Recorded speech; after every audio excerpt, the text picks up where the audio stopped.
Dans notre société où l'esprit de compétition est la règle, l'échec est devenu l'ennemi public numéro un. Loser est la pire des insultes dans les cours de récréation et personne ne pense pouvoir se relever si par malheur il a essuyé un revers. La déprime s'installe alors et nous engage dans un cercle vicieux où l'issue ne peut être que fatale. Les effets sont parfois extrêmes, comme au Japon, où tout revers dans son ascension sociale ou professionnelle devient une affaire qui coûte la vie à des milliers de personnes par an. Cette semaine, nous lisons la paracha de Acharemot qui traite des rites imposés aux Kohanim la journée de Kippour. Ce passage est le 6e du livre de Vaïkra, le Lévitique.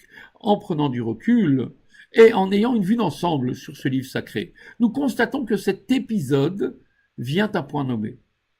En effet, une simple lecture de ces textes nous permet d'affirmer qu'ici, nous faisons le récit de la déchéance humaine, destin ou faiblesse des simples créatures que nous sommes.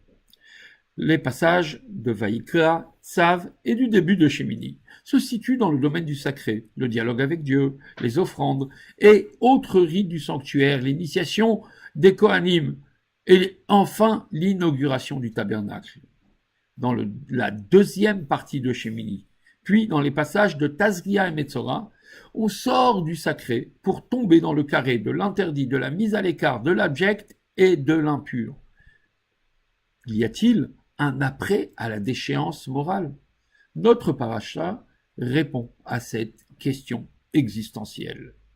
Elle se nomme Acharé, qui signifie après. Oui, il y a un après possible à la chute, un lendemain pour se reconstruire qui s'appelle Kippour, ce jour où, en dépit de nos échecs et de nos fêlures, Hachem nous prend paternellement par la main pour nous aider à nous purifier et à remonter la pente.